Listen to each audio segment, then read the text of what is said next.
जनाब राजनाथ सिंह साहब ने बड़ा ही अजीब व गरीब और तकलीफदेह बात कही उम्मुल मोमिनीन के बारे में और उम्मुल किताब के बारे में। उम्मुल मोमिनीन उनको कहते हैं जो हमारे प्रॉफिट मोहम्मद सल्लल्लाहु अलैहि वसल्लम की वाइफ हैं।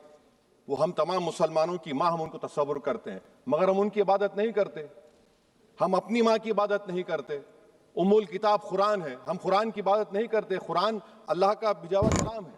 तो उसके बारे में भी शायर ने अच्छा कहा कि खबर नहीं जिन्हें अपने दीन व मजहब की, हमें वो दीन का मतलब सिखाने निकले हैं। अहम बात यह है कि मैडम, हमारे मुल्क का आइन क्या इस लफ्ज से आगाज होता है, वी द पीपल। इसका आगाज भारत माता के नाम से नहीं होता है।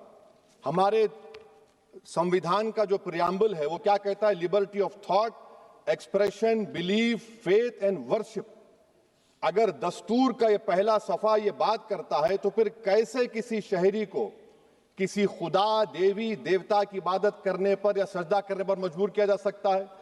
आप ही की पार्टी से आज की जो बातें हुई है इसी कब हो रही हैं। हमारे कॉन्स्टिट्यूंट असेंबली में मैडम एक मोहतरमा थी रोहिणी कुमार चौधरी ने एक तजवीज दी थी कि प्रियम्बल में किसी देवी के नाम से शुरू हो। उन्होंने खास तौर से वंदे मातरम का जिक्र किया, मगर उसको कबूल नहीं किया गया। फिर केवी कामत साहब ने एक तजवीज दी कि इट्स सिटीजन्स को बदलकर हर सिटीजन्स किया जाए और खुदा के नाम से शुरू किया जाए, वो तरमीम को मुस्तरद कर दिया गया। हमारे संविधान का उसूल यह है कि भारत क्या है, उसकी अवाम है, अवामी कानून की मुसन्निफ है, अवाम की मर्जी से सबसे बालातर है, अवामी हाकिम है। मुल्क किसी खुदा, देवी, देवता, मजहबी इलामत के नाम से नहीं चलता, ना मुल्क किसी एक मजहब की मिल्कियत है।